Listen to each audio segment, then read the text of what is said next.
If you're familiar with this channel, you know I like to talk about action figures in my videos, specifically kaiju-related figures and primarily Godzilla figures. I tend to have mostly positive reviews on the figures I buy, well, because I want to buy figures that I'll actually enjoy. What kind of moron would buy an action figure that they're not gonna like, right? Right? Out of all 10 of the figure reviews I've made on the channel so far, only one has a final verdict of below 5 out of 10. And that one wasn't even a Godzilla figure review. I might just be a really easy guy to please when it comes to figures. I probably am, because a certain Goon Squad member doesn't agree with my Godzilla 1998 review. But there are figures that I absolutely despise sitting there in my collection. Or under my bed, but I'll elaborate later. I think this should balance out all of the positive reviews on the channel, and maybe allow me to let off some steam, since Kaiju number 9 is holding me hostage to make his figure review. With that, strap in KaijuBros, because these are the top 5 worst Godzilla figures that I have in my collection. Let's kick it off with number 5, which is the Bandai movie monster series Megalon 1973 figure. I had a pretty soft spot for this when I first got it, but in retrospect, this kinda stinks. I mean, look at all the areas that they decided not to paint. I get that you wouldn't really see it because of the arms, but the arms are articulated, which means we can see it! As a result, the lack of more yellow paint on this thing makes it look rather bland. I think this figure would probably look a little better if they made the base color a dirt-like brown instead of a dark gray. Overall, looking at this figure really feels like I'm just looking at a blob. 6 out of 10. I'd really like to find a replacement figure, if there are even any better alternatives out there at this point. Alright, so number 4. We've got this potato with legs that I like to call the Bandai movie monster series Baragon 1965. I bought this from the official Japanese Godzilla store alongside this Hedorah figure. I'll be honest, the sculpt here isn't terrible. We even get a decent amount of articulation from it. My main problem? This thing is barely painted. Look, at least the claws are painted, but that should literally be the bare minimum. But KaiJS, Baragon is literally all brown. What else are they supposed to do? Dude. The Playmates Baragon has a more appealing paint job. Is it accurate? No. But at least it has something going on. You're literally just looking at a brown lump. 6 out of 10. Now for number 3, we've got a green stick.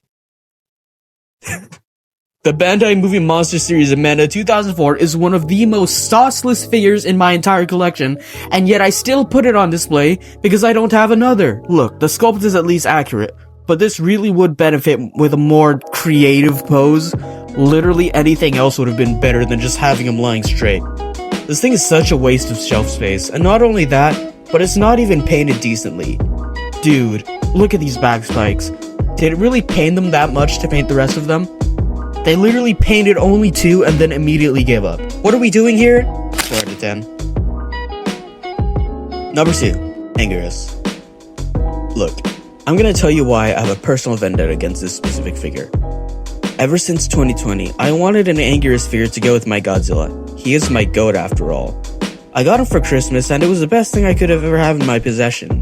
That is, until I found out about the other versions of this figure. The Bandai movie monster series Anguirus 2004 reissue is an absolute piece of garbage that deserves to have its neck broken and be engulfed in radioactive fire just like its ancestor.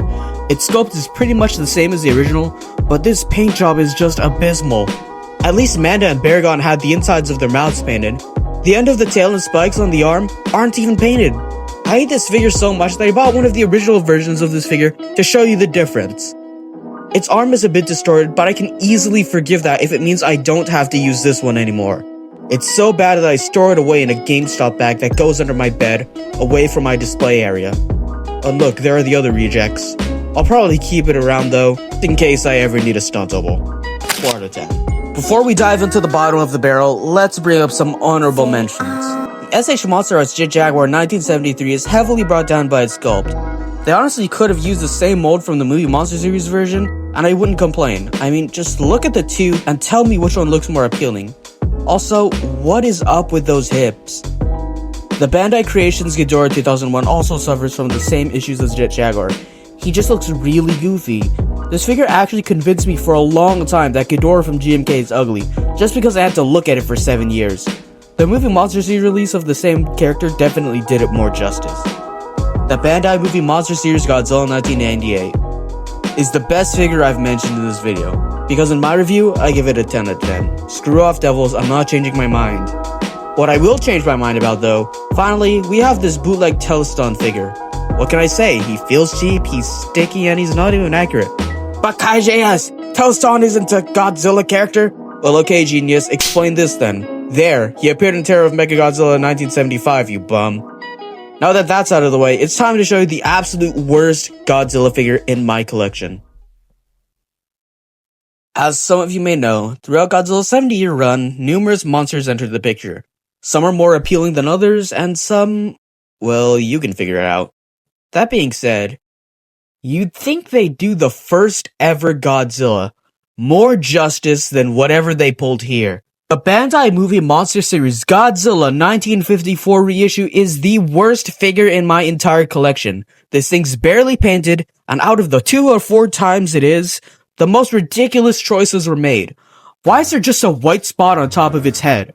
Also, if this figure is supposed to be the first black and white Godzilla, why are his teeth yellow? No paint on the claws, no paint on the toes, absolutely no paint on the tail. This figure doesn't look like anything, but looks abysmal at the same time. Seriously, I was in bed after working on the script of this video and I felt infuriated thinking about this figure. That's $30 that could have gone literally anywhere else. At least I don't have to worry about paint chipping. Like the anger as mentioned earlier, the original version of this figure looks 200 times better than this one. I mean, just look at it. In the 1954 movie, he's usually shrouded in darkness, so why did they go for a lighter gray in the reissue? It doesn't make sense to me. Under the bed it goes, 2 out of 10. Wow, that felt good. After all the overly positive reviews lately, I definitely feel like this video was a necessary refresher. Going forward, I'll try to be a bit more quote-unquote strict when it comes to my reviews. Well, I know no one really sticks around for the ending speech, so thanks for watching, and I'll catch you all later. Stomp on.